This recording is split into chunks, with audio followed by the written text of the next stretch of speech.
Senator Cotton, Merry Christmas to you. Can I begin by asking if you've had a chance to read the letter from Penny Pritzker from Harvard yet that arrived in my inbox this afternoon?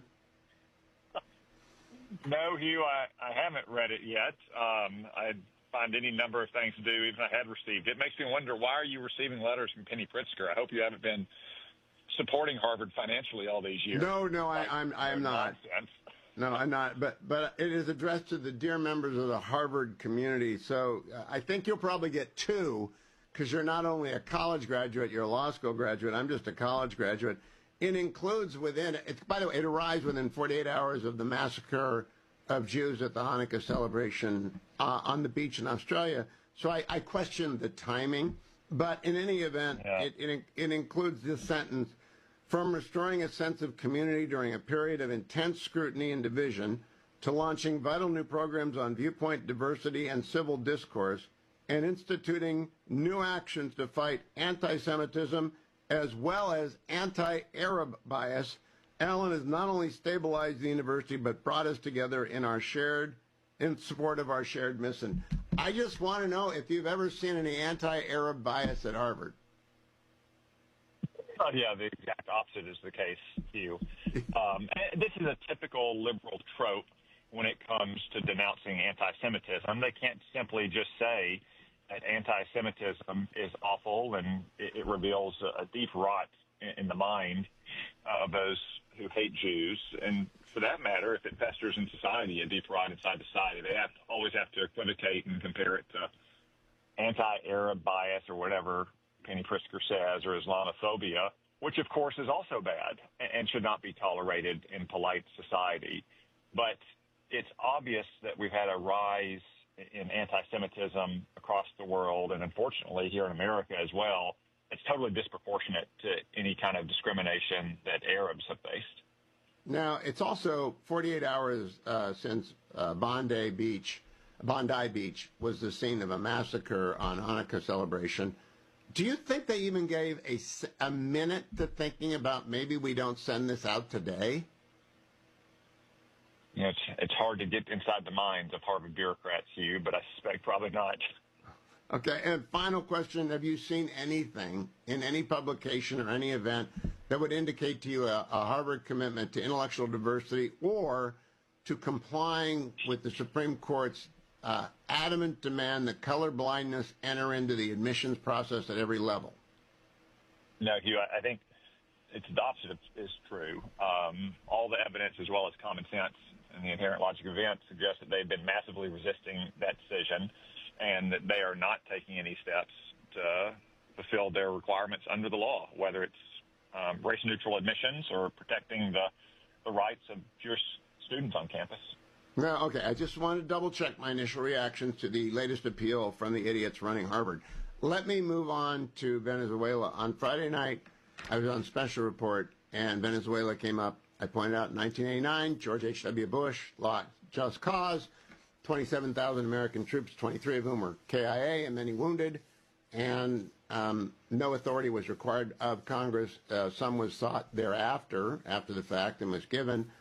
A, I was flooded with, it doesn't matter, things are different, and B, Venezuela is a bigger country. Do you have any doubt in your mind that we have the capacity to overthrow the Maduro regime? Well, first let me take back to the point you made, the point I've made often.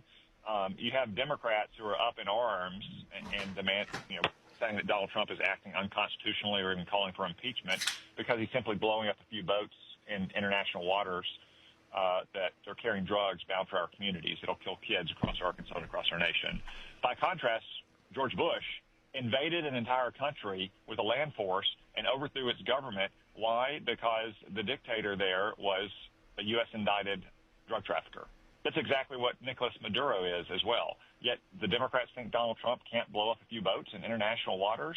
And yes, if push came to shove, Hugh, of course we have what's necessary from a military, economic, diplomatic standpoint to win a face-off with Nicolas Maduro. That's one of the reasons why, or one of the points that's been raised in the seizure of that tanker. That tanker was sanctioned. It should have been seized. If it had been transiting the Strait of Malacca or the Persian Gulf, we would have seized it.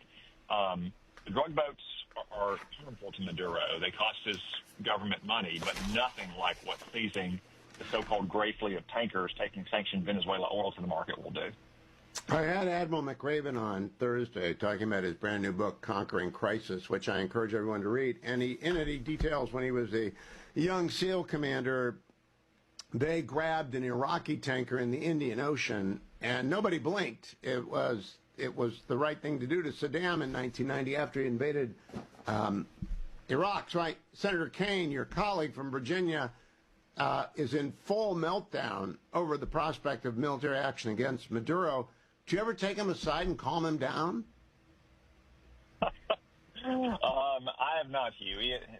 Let's just say that he has a particularly cramped view of what the president can and should do to defend the nation. I think it's genuinely held, but he's always introducing this or that war powers resolution to try to stop the president from taking action that I suspect you and I and most Arkansans believe are international interests, like stopping drugs from flooding into our communities. Well, there is a government in exile, I believe, of Venezuela, and I think he's ignored 2 elections in a row, and I believe he's supported by the Cuban state. Is there also an argument that post-Venezuela we turn our attention, because I think we'll do something in Venezuela, that we turn our attention to Cuba because it remains the mothership of instability in all of the Central and South America region? Yeah, much like it did throughout the Cold War, Hugh, Cuba is still, working throughout Latin America, fomenting anti-Americanism. I wouldn't even say necessarily, Hugh, it's after Venezuela because those two governments are in a kind of symbiotic relationship.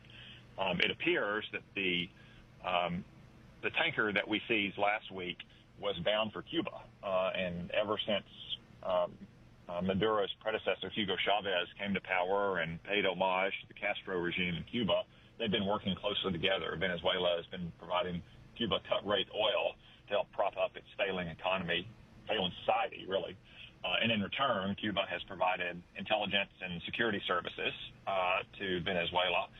There was a time even in the first Trump term when it looked like Maduro may have been looking for a way out, and I think the Cuban intelligence officers around him told him that he needed to think twice. Now, yesterday, Chile voted for a free markets, individual liberties government, just like Argentina did and just like Bolivia did. We have less than a minute.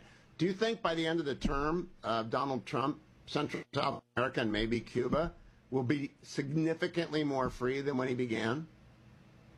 I certainly hope so, Hugh. It's really important for Americans that our own backyard consists of pro-American governments who want to work with us on a cooperative basis to stop drugs from flooding into our country, to stop migrants from crossing their territory and entering our country, oftentimes associated with criminal gangs, to have broader trading relationships with our own neck of the woods. And I think over the last 4 years, Joe Biden, you saw Latin America trending to the left, sometimes the far left, but it's been a welcome change this first year of the second Trump term, and I hope that continues over the next 3 years. Great to talk to you, Senator Cotton. I know you're going to rush home and read your letter from Harvard, but don't be tricked.